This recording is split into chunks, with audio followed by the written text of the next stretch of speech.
అయినటువంటి చంద్రబాబు నాయుడు గారి మీద సుదీర్ఘకాలం ముఖ్యమంత్రిగా పనిచేసినటువంటి వ్యక్తి, ఈ రాష్ట్ర ముఖ్యమంత్రి పట్టుకొని మీరు ఆ విధంగా మాట్లాడటం కరెక్ట్ కాదు కదా.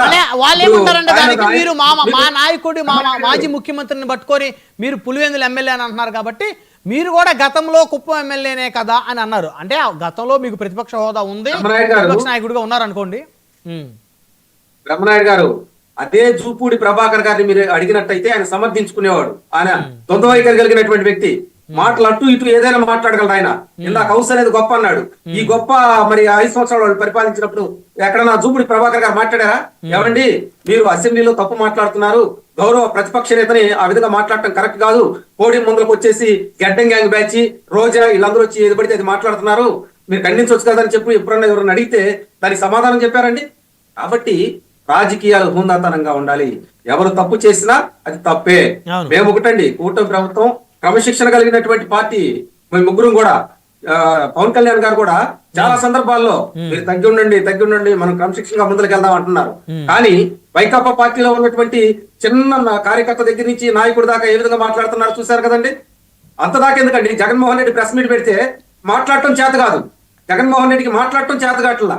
మేము ప్రెస్ ముందరకు వచ్చి ఏ విధంగా మాట్లాడుతున్నాం, మేము అధికార ప్రతినిధులుగా లైవ్ లో ఏ విధంగా మాట్లాడుతున్నాం, వాళ్ళు అదే మతంతో మాట్లాడుతున్నారండి. ఇంకా 11 సీట్లు పరిమితం అయ్యారు. ఇందాక రోజా కూడా ఓజీ సినిమా గురించి, పవన్ కళ్యాణ్ గారి గురించి ఏదో పిచ్చి పిచ్చిగా మాట్లాడుతూ ఉంది.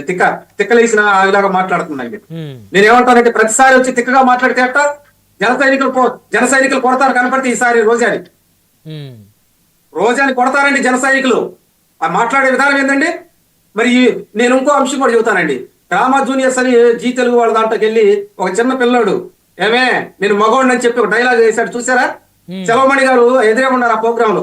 ముసిముసి నవ్వులు నవ్వుకుంటుంటే ఆ ప్రోగ్రామ్ కి కామెంట్లు ఏం పెట్టారంటే, చాలా మంది ఆ కామెంట్ లో చూస్తే సెలవుమణి గారు మీరు ఎప్పుడో కట్టడి చేస్తే పొడ్డోళ్ళలాగా మీరు ఉండేవాళ్ళండి, మెచ్చుకునేవాళ్ళని పెట్టారు.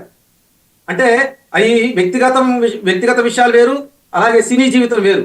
వ్యక్తిగత అంశాలతో ఇవన్నీ ముడిపెట్టడం రోజా కరెక్ట్. రోజా మాట్లాడే తీరు ఎప్పుడు కూడా ఎట్లా ఉండిద్దంటే హాస్యాస్పదంగా వెకిలిగా మాట్లాడటం, వ్యక్తిత్వ హననం చేసేటట్టు మాట్లాడటం, ఇవన్నీ కరెక్ట్ కాదు.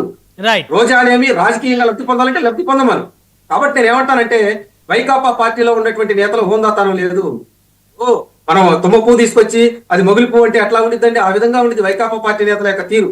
కాబట్టి ఖచ్చితంగా ప్రజాస్వామ్యంలో ఉన్నప్పుడు విలువలతో కూడుకొని ఉండాలండి.